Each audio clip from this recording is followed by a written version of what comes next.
오늘은 먼저 제가 영상을 하나 나누도록 하겠습니다. 미스터 할렌스 아프스라고 하는 1995년에 나온 영화입니다. 1995년이 제가 첫 번째 목회 개척을 한 해입니다. 이 영화를 보고 목회가 무엇이라는 이미지가 제 가슴 속에 새겨진 그런 영화입니다. 이 미스터 할랜드는 고등학교 음악 선생님이에요. 근데 그 조지 걸스윈을 굉장히 존경하고, 요즘은 이제 클래식 음악에 대해서 관심이 없잖아요. 그런데도 자기도 그렇게 위대한 음악가가 되고 싶은 그런 소망을 가지신 분이에요. 근데 이제 당장 먹고 살아야 되니까 고등학교 음악 선생님으로 이제 재직을 하면서 내가 음악을 연습하고 훈련해야 되겠다, 그렇게 해서 이제 음악 교사가 됐습니다. 근데 뭐 학교가 재정난만 생기면 음악 프로그램부터 자르려고 하는 거죠. 그리고 또 아들이 태어났는데 그 아들을 굉장히 이제 훌륭한 음악가로 기르고 싶은 게 이 미스터 할랜드의 소망인데, 이 아이가 농아로 태어났어요. 귀가 들리지 않는 것입니다.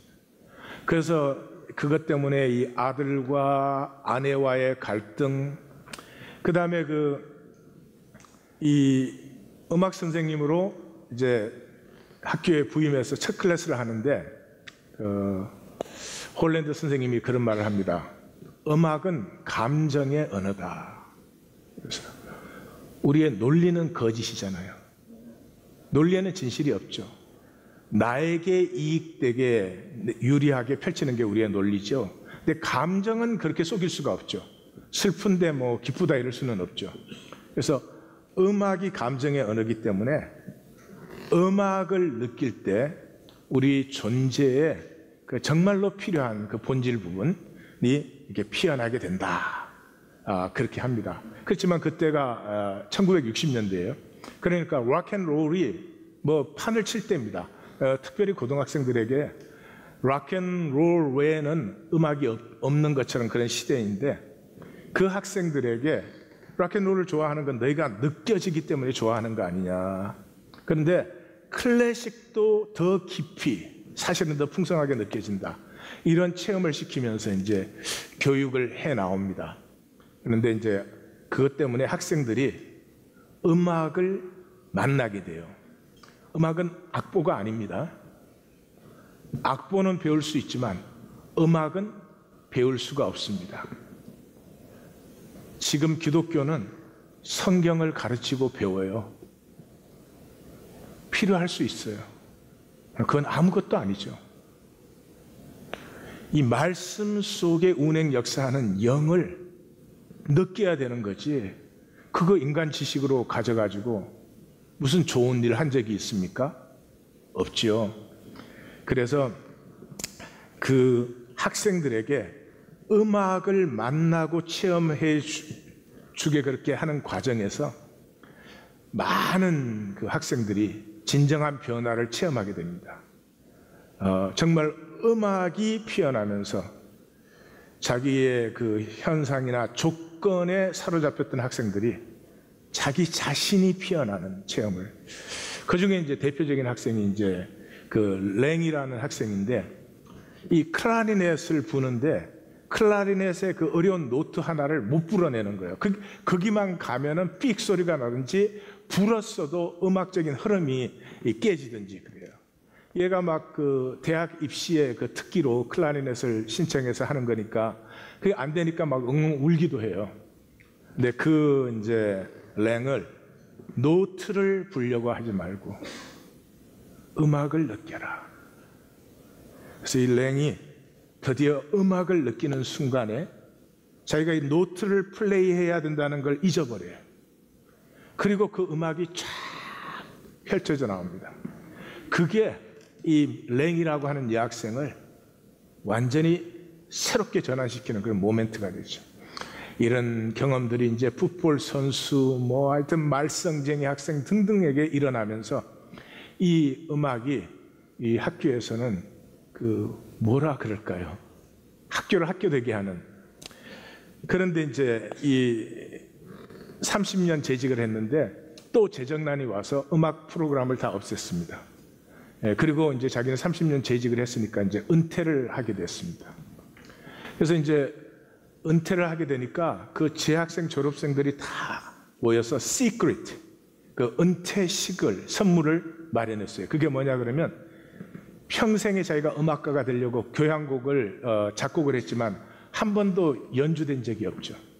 그래서 이 홀랜드 선생님이 작곡한 그 교향곡을 자기들끼리 모여서 연습을 해가지고 마지막에 선생님이 지휘하도록 선물로 주는, 그래서 음악 프로그램이 셧다운된 그 음악 빈 교실, 30년 그곳에 학생을 만나고 학생들의 삶의 변화를 일으켰던 그 교실을 떠나는 장면으로 이 영상이 시작됩니다.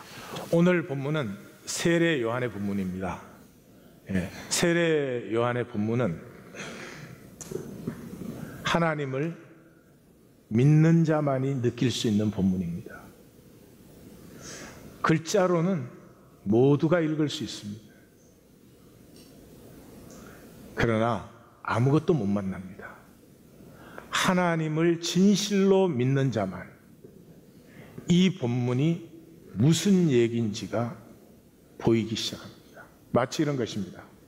아들이 연구를 하는데 드디어 연구에 성공했어요. 그런데 그 연구에 성공한 소식을 듣는 모든 사람은 뭐 연구 결과가 나왔구나, 잘 됐다, 뭐 이러겠죠. 그렇지만 그 연구를 위해서 기도해 온 어머니는 연구 결과가 성공한 것뿐만 아니라 이 연구가 이제 어떤 일을 이루어낼지, 이것이 사람들에게 어떤 복이 될지, 이런 세계가 확 열려나가는 거죠. 마치 그렇습니다. 마태는 복음서를 시작하자마자 42대 아브라함으로부터 시작된 역사를 쫙 적어 내려왔습니다. 그 모든 역사에 인간은 하나님을 따르지 않았습니다. 하나님을 따르지 않은 결과가 무엇입니까? 헤롯의 가짜 성전과 헤롯의 궁궐과 로마의 영화였습니다. 그것이 온 세상을 뒤덮었습니다. 그것이 전부였습니다. 그리고 그 세계 안에 있는 모든 사람의 소망도 그것이었습니다. 어쩌면 저런 궁궐, 로마의 영화의 한 자리를 차지하는가? 온 세상이 그렇게 가고 있을 때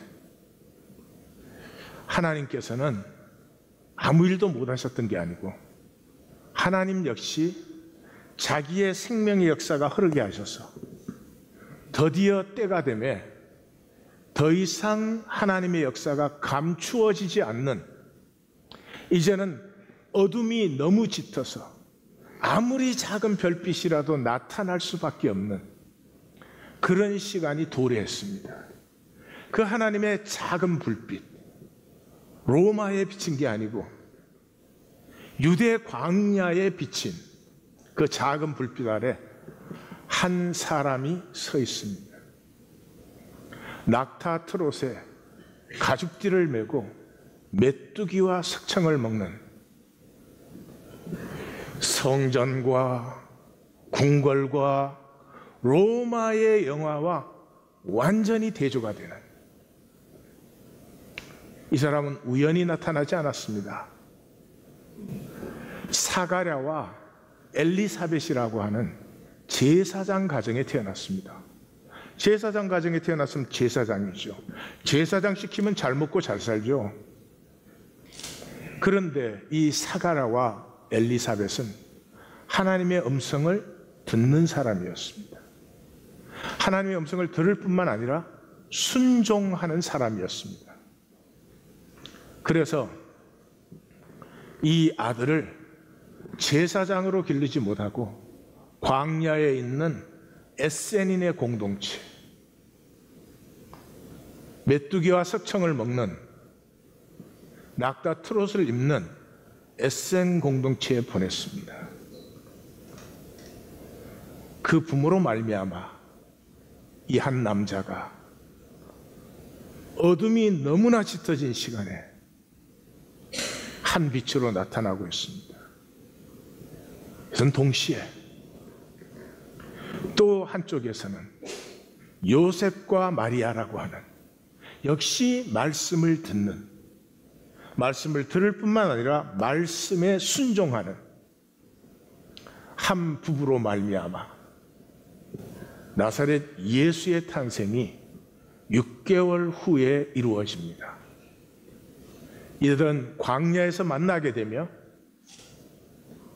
로마의 영화가 그 거짓 그림자가 없는 이 하나님의 자리에서부터 하나님의 음성은 울려 퍼지기 시작합니다. 그런데 예루살렘과 온 유대와 요단강 사방에서 다 그에게 나와 그렇습니다. 우리는 무엇을 기다릴까요? 그렇습니다. 우리는 세상 소망을 가지고 삽니다. 돈도 벌고 출세도 하고 성공도 했으면 좋겠습니다. 좋은 것이지요. 귀하기도 합니다. 그러나 그것이 우리의 중심의 소원은 아닙니다. 우리 중심에는 그것보다 훨씬 깊은 소원이 들어있습니다. 나라는 한 사람이 존재가 깨끗하고 싶은, 맑고 밝고 아름답고 싶은, 사랑하고 용서하고 싶은 하나님이 우리 안에 주신 하나님 형상의 소망이 우리에게 들어 있습니다. 이것을 멈추게 할 것이 없습니다. 그 어두운 시대에도 사람들이 다 그에게로 나옵니다. 조금 하늘 높이 들림을 받고 그 자리에서 지금 이 장면을 바라보면 역사가 주마등처럼 흐릅니다. 1만 년 전에 우리 인류는 농업혁명과 동물을 가축화시키는 것에 성공했습니다.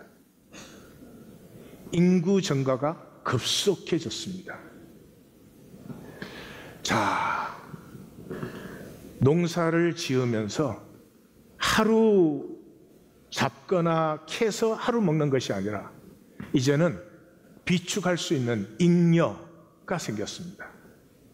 칼 막스가 키워드로 본 것인데 사실은 칼 막스 이전에 인류 역사의 키워드가 여기에 있습니다. 잉여. 이것은 사람만의 특징입니다. 어느 사자도 내일 먹으려고 오늘 토끼 한 마리 더 잡아주지 않습니다. 이것이 인간입니다. 그런데 이 잉여를 만들 수 있는 인간이 그 잉여가 생겼을 때가 언제입니까? 생존에서 생명으로 전환할 수 있는 기회입니다. 다시 말씀드립니다. 잉여가 있을 때 인간은 드디어 생존에 사로잡혔던 삶에서 생명 누리기로 나아갑니다. 잉여가 있을 때 그림을 그릴 수 있습니다. 음악이 생기기 시작합니다. 이야기가 나누어지기 시작합니다. 문화가 생기는 것이죠. 이 잉여를 가지고 그렇게 서로 통하며 더불어 살았으면 얼마나 좋겠습니까? 많은 인간은 생명을 모르고 에고밖에 없는 인간은 생존에서 더 생존으로 나아갔습니다. 더 생존해서 뭐 할 것입니까? 돈 더 있으시면 하루에 6끼 먹습니까? 비싼 옷 2벌씩 입고 다니십니까? 우리 생각에 뭔가 조금 차이가 있는 것 같지만 하나도 차이가 없을 뿐만 아니라 본질적으로는 어떤 차이도 없습니다. 잉여가 있으면 서로 편안하게 살면 좋을 텐데 잉여가 생기면서부터 땅을 뺏어서 힘이 생기는 자는 계급화시켜서 나는 높고 너는 낮고 이런 일들이 생겼습니다. 그래서 BC 5000년 때는 도시국가들이 생겼습니다. 이젠 지켜야 되는 것이죠. 지켜야 되는 것이죠. 그러나 지키기는 그냥 지키기가 아니죠. 너를 없애야 내가 살아남는 거죠. 참혹한 유혈의 제국과 이 당시의 전쟁은 참혹했습니다. 사람을 죽이는 것이 아니라 사람의 어떤 가치도 느끼지 못하는 그런 전쟁들이었습니다. BC 2250년에 사르곤이라고 하는 사람이 어케이디안 엠파이어, 최초의 아카드 제국을 이루었습니다. 이제는 피라미드가 필요합니다. 백성들이 볼 때 제국의 어떤 위엄과 권세를 느낄 수 있는 상징이 필요합니다. 그리고 신화를 만듭니다. 민족이 탄생합니다. 민족이 어디 있습니까? 하나님 안에 한 핏줄 아닙니까? 민족을 만들면서부터 우리 민족은 지켜야 되고 저쪽 민족은 죽여도 되는 것이죠. 인간 역사의 최고의 우상은 민족입니다. 전혀 사실이 아닙니다. 한국 사람 적혈구를 보면 태극기가 딱딱 찍혀 있고 일본 사람 적혈구를 보면 일장기가 찍혀 있지 않습니다. 체제 유지를 위해서. 그것을 위해서 생긴 것이 법과 지식입니다. BC 18세기에 인류 최초의 법전인 함무라비 법전이 생겼습니다. 사람들은 이걸 칭송합니다. 훌륭한 업적으로 볼 수도 있을 것입니다. 그러나 본질을 보시면 함무라비 법전이 내세우고 있는 건 평등입니다. 모두가 평등하다는 거죠. 근데 평등한데 평민이 귀족을 다쳤을 때와 귀족이 평민을 다쳤을 때는 완전히 다릅니다. 우리 인간에게는 그것이 평등이었습니다. 역사가 흘러서 AD 18세기에 미국 독립선언서가 이루어졌습니다. 온 세계 인류 자랑으로 생각합니다. 그런 면이 있죠. 그러나 미국 독립선언서의 핵심도 평등에 있습니다. 그런데 그 평등 속에 흑인 노예들이 들어가 있었습니까? 안 들어가 있었습니다. 여기 원주민들이 들어가 있었습니까? 안 들어가 있었습니다. 지금도 평등하지 않습니다. 생존 구조에서 평등과 진정한 사랑이란 있을 수가 없는 것이죠. 역사를 정직하게 본다면 왜 우리 모두가 말씀으로 지식화된 성경이 아니고 하나님의 영인, 하나님의 인격인 말씀으로 돌아가야 되지 않는가 하는 것을 부인할 수 없습니다. 인간 역사가 이렇게 하고 있어도 하나님의 그 신성과 능력은 감춰지는 것이 아니죠. 그 지식을 취해서 이용한 것이 종교입니다. 이것이 사제들의 역사입니다. 이집트에서부터 기독교만의 문제는 아닙니다.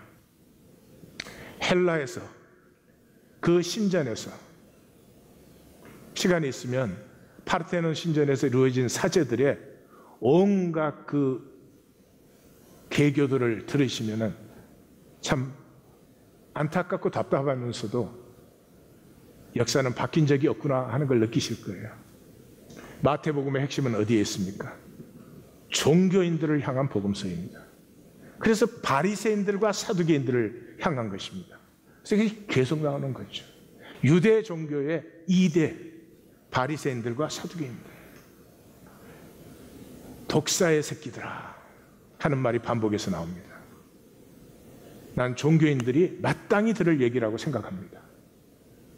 하나님의 진리를 가지고 백성을 살리는 데 쓰지 않고 권력 옆에 붙어서 자기들의 이익을 챙긴 사람들이 당연히 들을 얘기라고 생각합니다.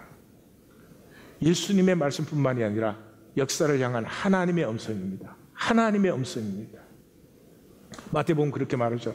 너희가 천국 문을 막아서서 너희도 안 들어가고 들어가려는 자도 못 들어가게 한다. 이게 진리를 지식과 권력의 신여로 만든 사람들, 그 일의 열매입니다. 그래서 왜 그렇게 정말 험한 얘기를 하십니까? 삶이 없기 때문입니다. 종교는 얼마나 옳고 좋은 말들이 많습니까? 그러나 결코 살지 않습니다. 회개에 합당한 열매를 맺으라. 그래서 마태복음은 주여 주여 하는 자마다 천국에 들어오는 것이 아니라 내 아버지의 뜻대로 행하는 자라야 천국에 들어온다. 나무는 그 열매를 보아서 알 수 있다.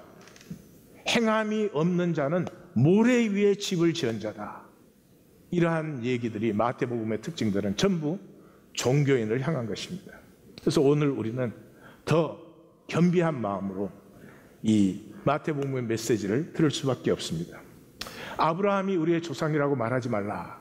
아브라함이 우리 조상이란 말은 오늘 우리말로 바꾸면 예수님이 우리의 주님이시다, 그 말입니다.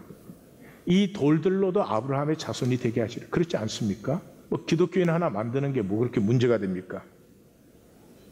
그게 아니죠. 그게 아니죠. 유대인들도 그렇게 말했습니다. 이스라엘 중에 가장 작은 자도 다른 나라에서는 귀족이다. 왜? 아브라함의 자손이니까. 할례를 받은 자는 결코 구원에서 떨어질 수 없다. 이게 유대인들의 가르침입니다. 예, 기록된 가르침입니다. 오늘 우리도 그렇게 스스로 혹시 속이는 건 아닌지 모르겠습니다. 삶이 없는 구원 있을 수가 있나요? 그러면서 심판이 시작되었다. 심판이 시작되었다는 말은 인간이 마음대로 해서 어둠이 너무 짙어져 버렸기 때문에 이 하나님의 작은 빛, 하나님의 빛은 햇빛같지 않습니다. 구하고 찾고 두드린 자가 만나게 됩니다. 중심의 진실이 있고 자원하는 심령이 있을 때 만나는 것입니다. 이렇게 대중화시켜 놓고 들어주세요, 들어주세요 그렇게 해서 말씀이 만나거나 들려지지 않습니다. 그러한 어두운 시간에 더 이상 하나님의 진리의 빛이 감춰질 수 없다는 것입니다. 이제 나타난다는 것입니다. 나타나는 자체가 심판입니다. 그것을 영접하는 자는 구원이요, 그것을 버리는 자는 그 자체가 멸망인 것입니다. 나뉘어집니다. 알곳은 곳간에 들이고 쭉정이는 꺼지지 않는 불에 태웁니다. 나타나심 자체가 심판이 되는 것입니다. 그 심판의 결과는 무엇입니까? 성령과 불의 세례입니다. 나는 물로 세례를 베푼다. 이제 하나님의 통치가, 그 빛이 나타나신다는 것을 나는 너희들에게 경고한다. 그런데 내 뒤에 오시는 이는 성령과 불로 세례를 줘요. 성령은 무엇입니까? 성령이 아니면 하나님의 세계를 알지 못해요, 보지 못해요. 하나님의 통치 안에 들어갈 수가 없죠, 우리가. 불은 뭐예요? 심판이지 않습니까? 에고의 세계, 에고의 소망이 끝나는 것입니다. 더 이상 내가 그런 것을 바라고 살았다니, 온 세상은 다 망해도 나 하나 잘 먹고 잘 쓰겠다는 생각을 내가 했다니, 그 당했던 생각이 갑자기 부끄러워집니다. 하나님이 임하면서부터 거짓에 사로잡혔던 내 모습 속에서 내 속에 하나님이 주신 생명, 하나님의 생명, 하나님의 형상에 소망이 피어나기 시작하면서 그동안 살았던 이 터무니없는 이 허상의 삶에 절망합니다. 새로운 소망이 피어나는 것이죠. 그에게는 그래서 육으로 세상 살기에서 돌이키는 것이에요. 우리는 다 세상에, 이 현상 세계 육으로 태어났습니다. 육으로 태어났으면 욕심으로 사는 거죠. 우리 중에 거기서 자유할 수 있는 사람은 아무도 없습니다. 그럼에도 불구하고, 온 세계가 그렇게 되어 있음에도 불구하고 인간, 하나님의 형상으로 지음받은 인간만이 육으로 태어난 내가 단순히 육으로 사는 것이 아니라 내 안에 있는 내 생명 본질, 영의 소원을 살고 피울 수 있는 가능성이 인간에게만 있습니다. 그리고 육의 정욕과 욕심에 종로로 됐던 그 내 삶에 내가 절망하는, 그것은 뭐 대단한 것을 얘기하지 않습니다. 서 있는 자리, 지금 내가 서 있는 자리에서 방향을 돌이키는 것입니다. 내가 서 있는 자리는 내 조건과 상황입니다. 내 마음대로 바꿔지지도 않고 바꿀 수도 없습니다. 바꿀 수 있으면 얼마나 좋겠어요. 안 됩니다. 서 있는 자리를 어떻게 하는 것이 아니라 서 있는 자리에서 방향을 돌이키는 것입니다. 어디로 방향을 돌이켜요? 탕자가 아버지의 집으로. 전에는 내 욕심 하나밖에 몰랐습니다. 온 세상에 하나님의 나라가 임하는지, 그의 나라와 그의 의가 세워지는지 그거 별 관심 없었습니다. 왜요? 내 욕망에 눈이 빠져 있어서.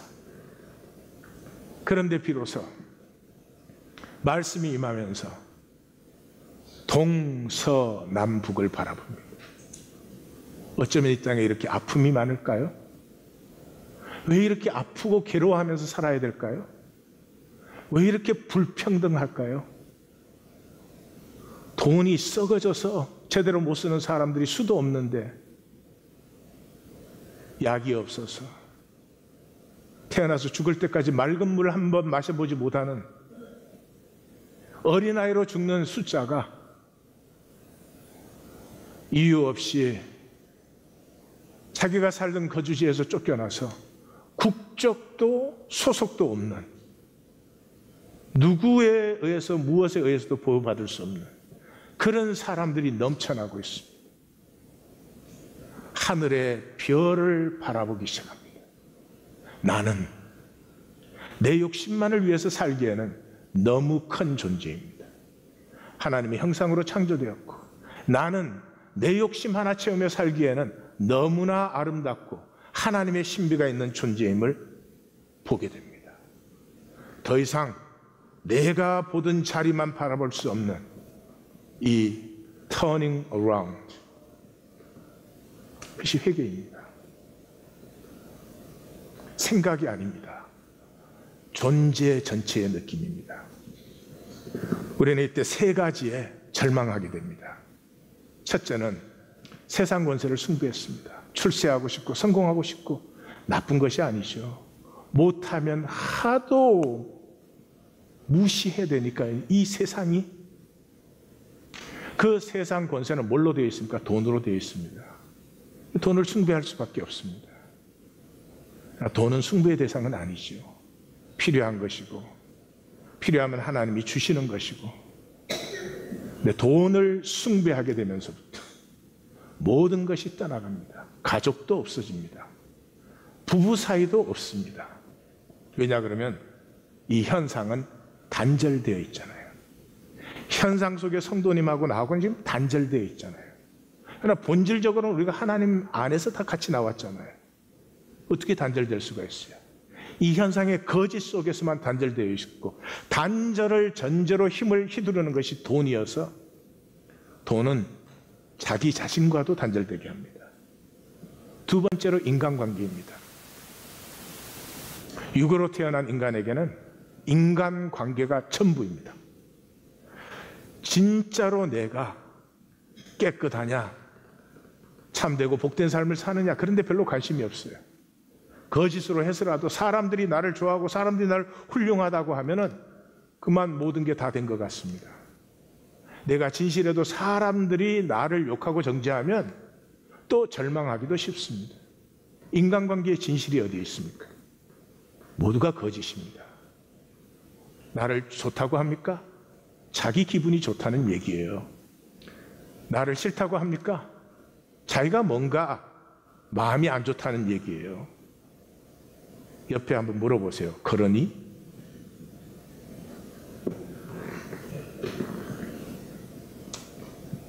그 껍질을 못 벗어나다가 말씀이 임하면서부터 내가 소중해집니다. 사람들이 뭐라고 해도 내 진실을 지키고 싶고요, 내가 나에게 진실되어짐이 나의 행복이 되고 은과 금으로 살 수 없는 복됨과 기쁨이 되는 것입니다. 무엇보다도 에고의 거짓에서 깨어나게 됩니다. 에고라고 하는 것은 가짜나죠. 거짓 자아입니다. 에고는 부정적인 자극에 쾌감을 느낍니다. 중독적으로 부정적이에요. 그러므로 에고로 사시면 모든 것을 스스로 버리십니다. 기억, 어느 거 기억하세요? 남이 나에게 잘해준 거 기억하세요? 100번 잘해주다가도 한 번 잘해주지 않으면 그걸 평생 기억합니다. 왜요? 에고는 부정적인 것에 중독적이에요. 사람들의 평가도 마찬가지입니다. 아부를 좋아하지 진실을 좋아하는 사람은 없어요. 예배 끝나시고 저한테 이렇게 인사하면 안 돼요. 오늘도 길었군요. 이러면 왼수 되는 거예요.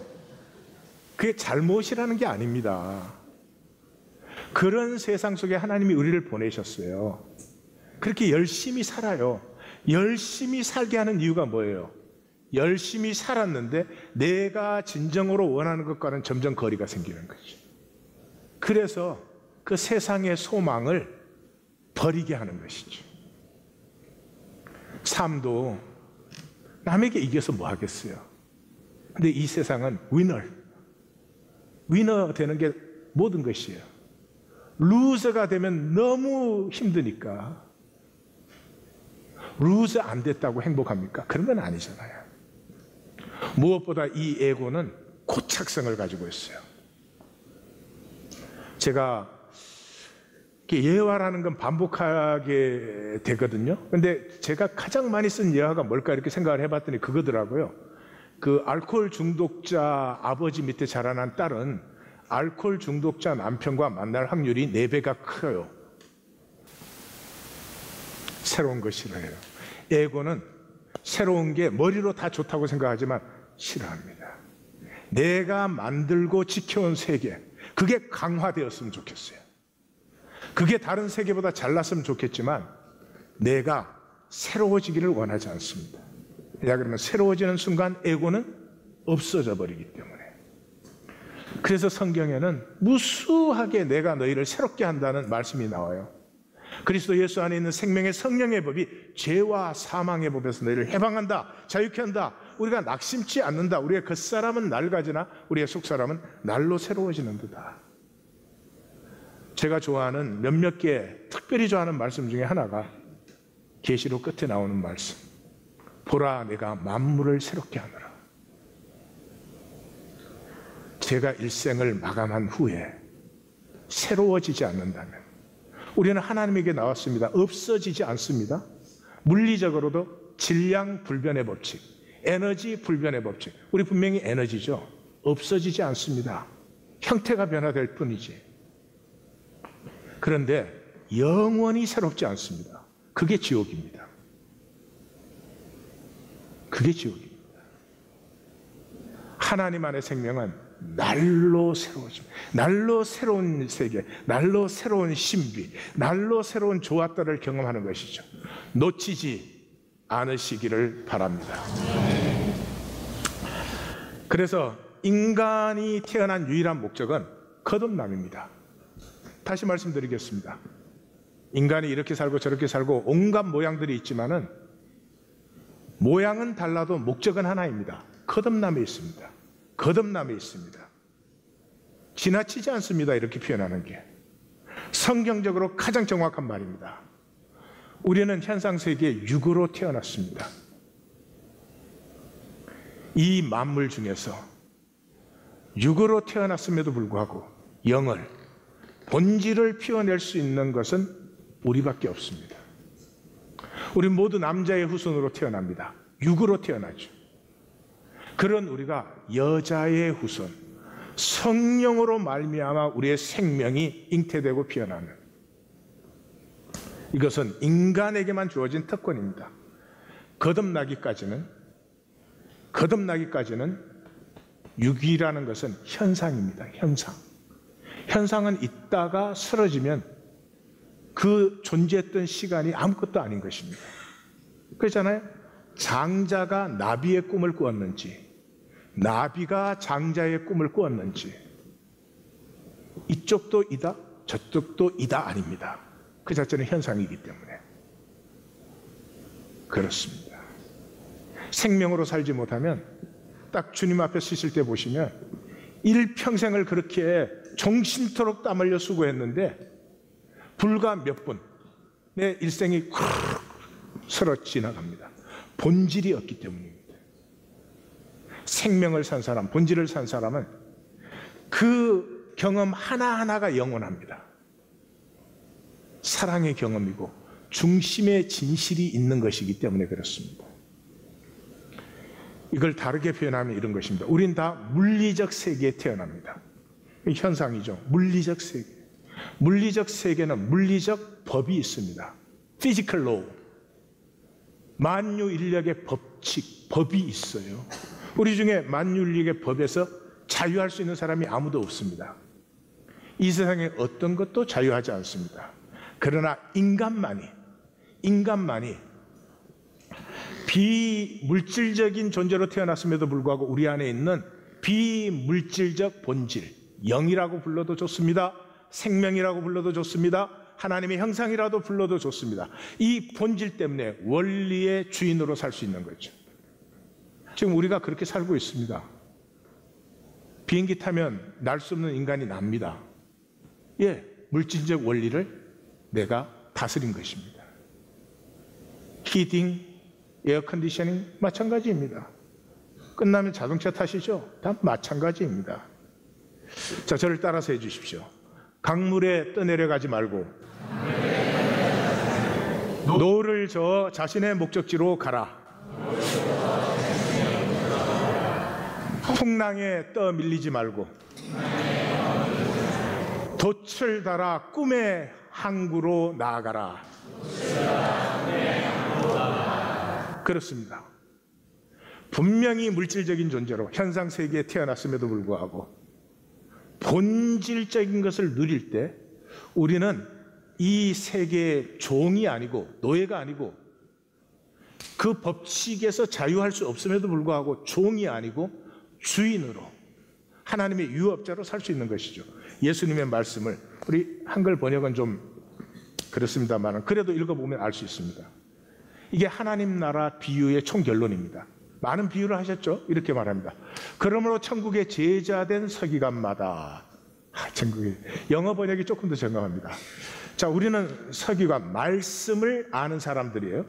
그런데 하나님 나라를 만난 말씀의 제자들, 그런 뜻입니다. 그 사람들은 마치 새 것과 옛 것을 그 곳간에서 내어오는 집주인과 같아요. 이 원리에, 이 우주적 물질적 법칙에 우리는 종노릇 할 수밖에 없는 상황임에도 불구하고 오히려 우리가 그것을 다스려서 그 본질 세계의 신비와 풍성함을 마음껏 피워내는 존재인 것입니다. 그 존재가 먹고 사는 것 걱정할까요? 예, 무엇을 먹을까 마실까 그런 거 하지 않습니다. 그 존재는 항상 그렇습니다. 먼저 그의 나라와 그의 의를 구한다. 그게 무슨 종교적인 얘기 아닙니다. 이 숨겨진 하나님의 신비를 어떻게 하면 더 피워내서 어떻게 하면 더 많은 사람이 이 하나님의 신비를 누릴 수 있을까? 그럼 비행기가 발명됨으로 말미암아 얼마나 삶이 편해졌습니까? 꼭 좋은 예화는 아닌데 마치 그런 것입니다.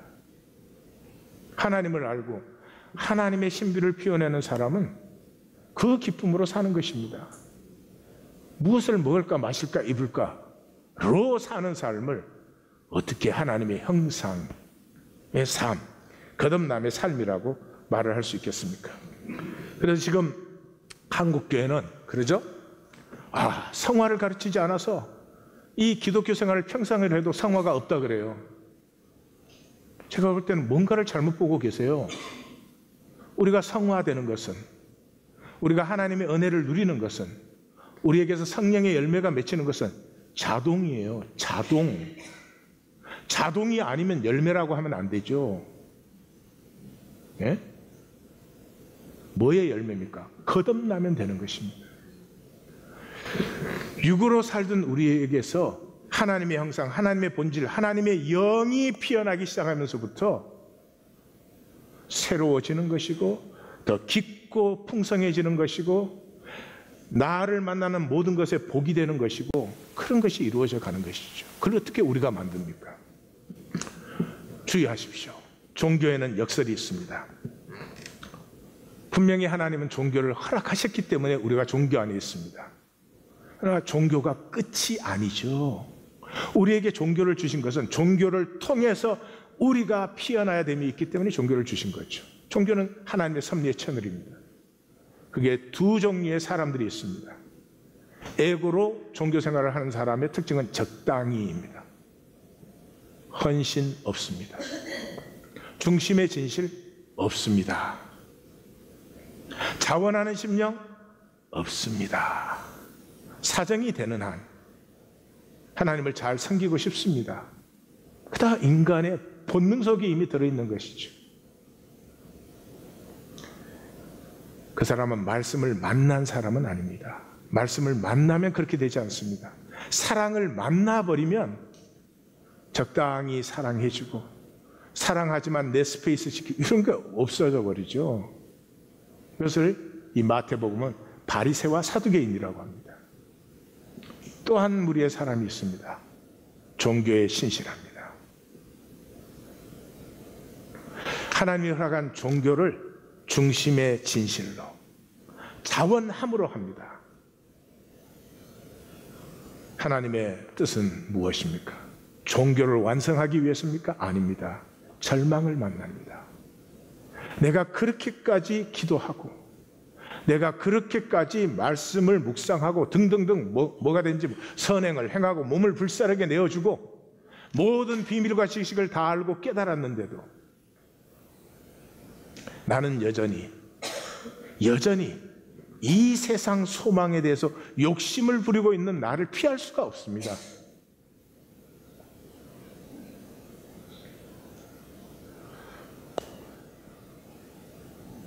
그 절망을 만날 때, 로마서 7장을 만날 때 내가 원하는 바, 이렇게 신실함에도 원하는 바 선은 행하지 않고 원치 않는 바 악을 행하는도다. 오호라, 나는 공고한 사람이라도 이 사망의 몸에서 누가 나를 건져내리요. 이 절망을 만나면서 드디어 중심의 진실이, 우리 안에 있던 하나님의 형상이, 그 풍성한 생수의 강이 비로소 솟아나기 시작합니다. 사랑하고 싶습니다. 용서하고 싶습니다.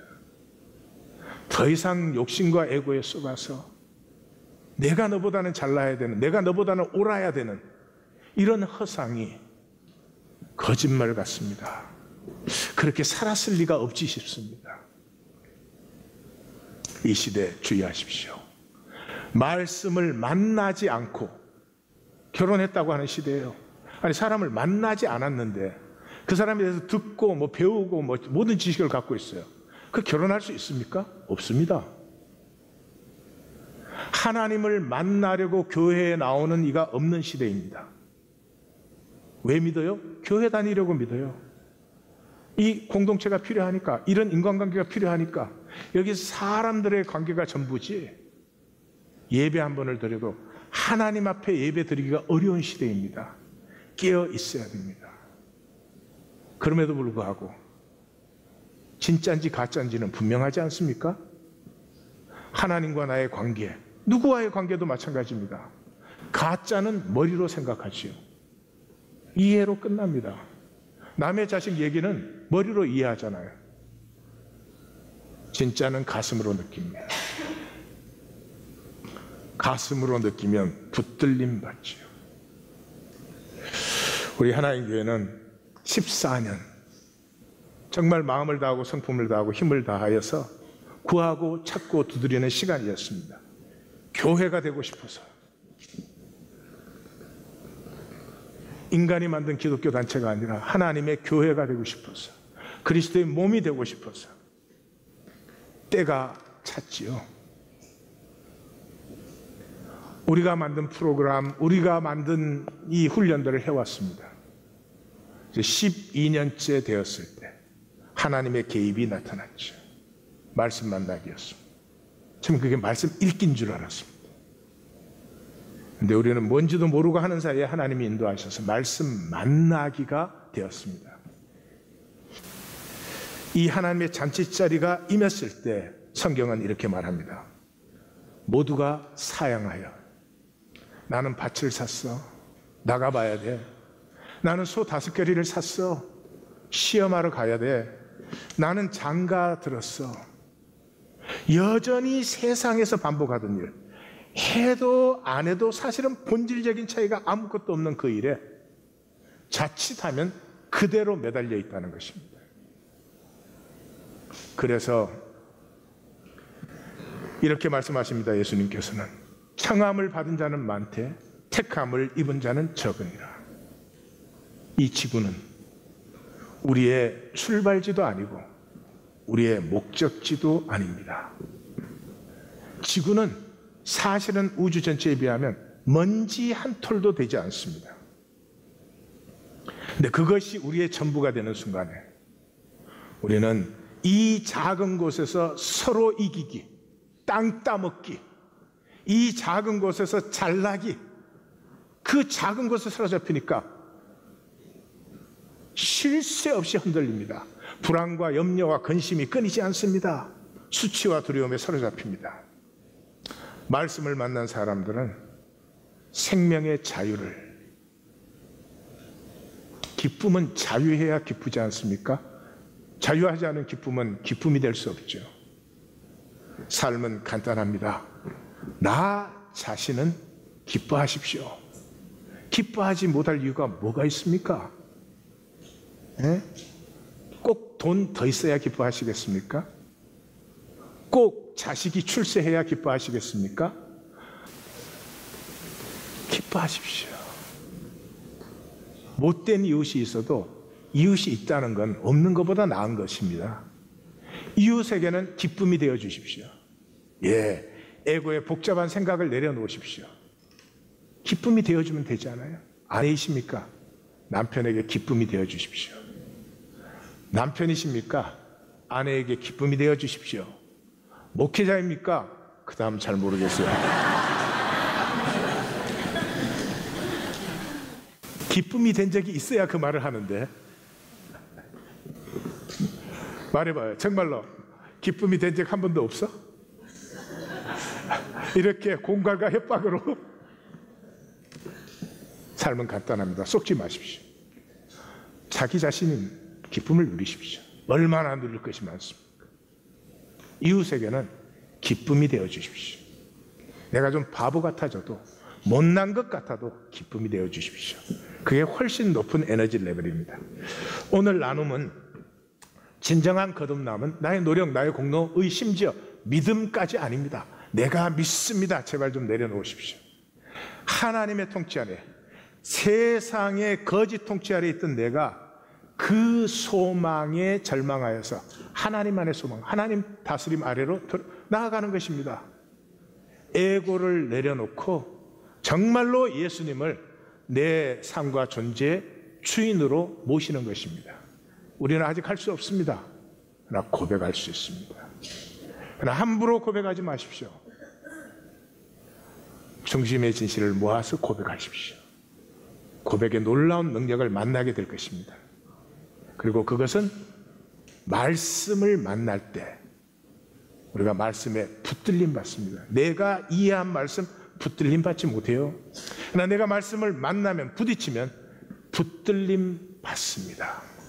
오늘은 우리가 어떤 자세로 이 말씀 만나기 훈련을 계속해야 될지를 한번 서로 나누시는 우리 친교의 시간이 되기를 원합니다.